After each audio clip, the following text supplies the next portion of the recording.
இப்போ நம்ம பார்க்கக்கூடியது வந்து குட்வில். குட்வில்ல பொறுத்த வரைக்கும் பார்த்தீங்கன்னா கிட்டத்தட்ட வந்து இங்கே பொறுத்த வரைக்கும் உங்களுக்கு இந்த எக்ஸசைஸில் பொறுத்த வரைக்கும் பார்க்கும்போது ஒரு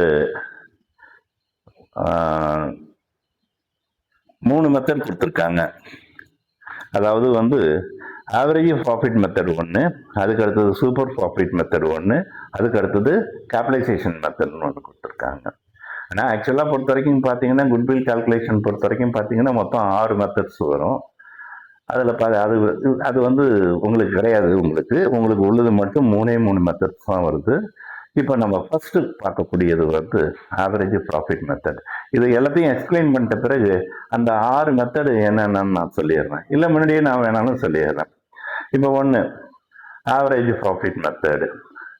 2 பொறுத்த வரைக்கும் பார்த்தீங்கன்னா வெயிட்டட் ஆவரேஜ் அப்படின்னு சொல்லி ஒன்று இருக்கு, ஒரு மெத்தடு. வெயிட்டட் ஆவரேஜ் மெத்தடு ஒன்று இருக்கு.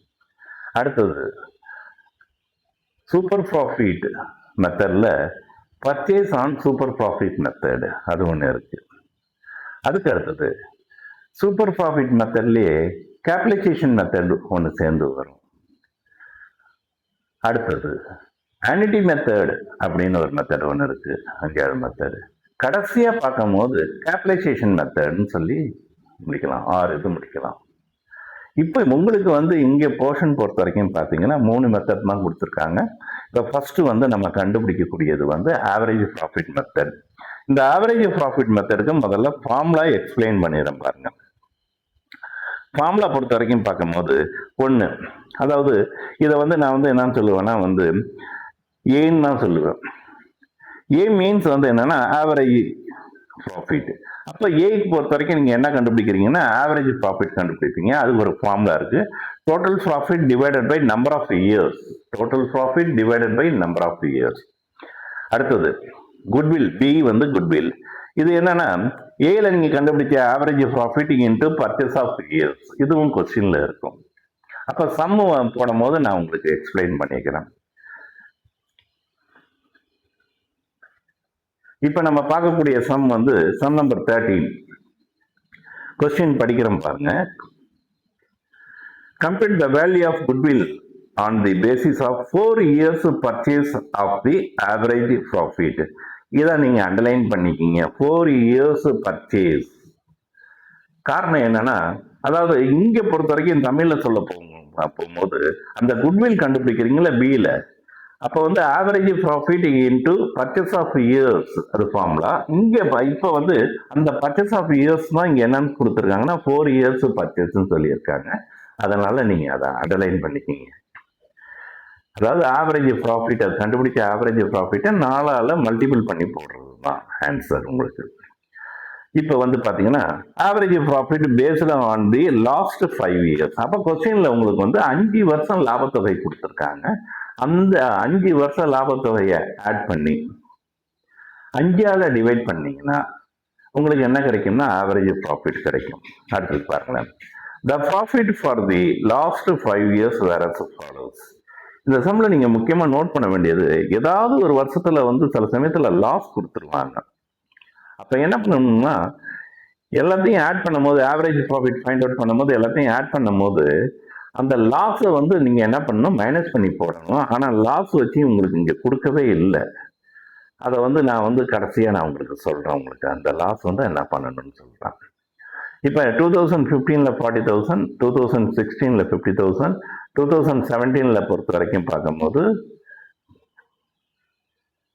60,000, எகைன் பொறுத்த வரைக்கும் 2018ல 50,000, அடுத்தது 2019ல உங்களுக்கு பொறுத்த வரைக்கும் 2019ல பொறுத்த வரைக்கும் 60,000. இப்போ நாம என்ன பண்றோம்னா, இப்போ ஃபர்ஸ்ட் ஏ ஆவரேஜ் ப்ராஃபிட் வரப்போறேன் பாருங்களேன். Average profit method. இப்போ ஃபர்ஸ்ட் ஒன்னுக்கு ஃபைண்ட் அவுட் பண்ண வேண்டியது ஆவரேஜ் ப்ராஃபிட். அதுக்கு ஃபார்முலா எழுதிட்டேன், total profit divide by number of years. இப்போ நான் என்ன பண்றேன்னா 5 வருஷத்துக்கு உள்ள லாபத்தொகை எடுத்து எழுதிக்கிட்டு 5த்தையும் கூட்டுறேன். எவ்வளவு வருதுன்னா 2,60,000 வருது. இப்போ இன்கேஸ் ஏதாவது ஒரு வருஷத்துல வந்து உங்களுக்கு லாஸ் வந்ததுன்னு வச்சிங்களேன், அப்போ நான் என்ன பண்ணுவேன், ஃபார் எக்ஸாம்பிள் லாஸ்ன்னு சொல்லி பார்க்கும்போது 2018ல வந்து நமக்கு ஒரு 50,000 லாஸ் வருதுன்னு வச்சிங்களேன். அப்போ 2018 இங்கே சேர்க்க மாட்டேன். ப்ராஃபிட் அமௌண்ட் 4 மட்டும் தான் சேர்ப்பேன். 2015, 2016, 2017, அடுத்தது 2019. இப்போ இந்த 4த்தையும் ஆட் பண்ணுறேன். இந்த 4த்தையும் ஆட் பண்ணனா எவ்வளோ வருதுன்னா 2,10,000 வருதுன்னு வச்சுங்களேன்.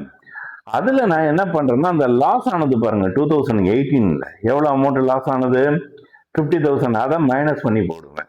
அப்போ 2,10,000 50,000 போயிடுச்சுன்னா ரிமைனிங் 1,60,000 வரும்.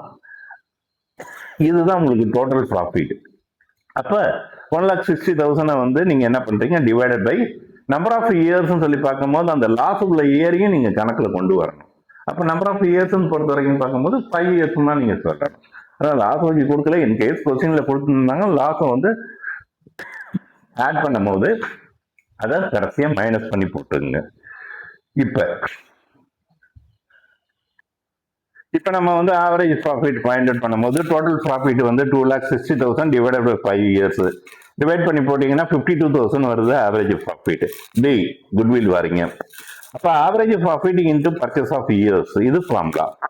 இப்ப பர்ச்சேஸ் ஆஃப் இயர்ஸ் சொல்லி பார்க்கும்போது நம்ம அண்டர்லைன் பண்ணோம் பாருங்க 4 years பர்ச்சேஸ், அதுதான் இங்க வரக்கூடியது. இப்ப 52,000 இன்டு 4 years பர்ச்சேஸ் மல்டிபிள் பண்ணீங்கன்னா எவ்வளவு அமௌண்ட் வருதுன்னா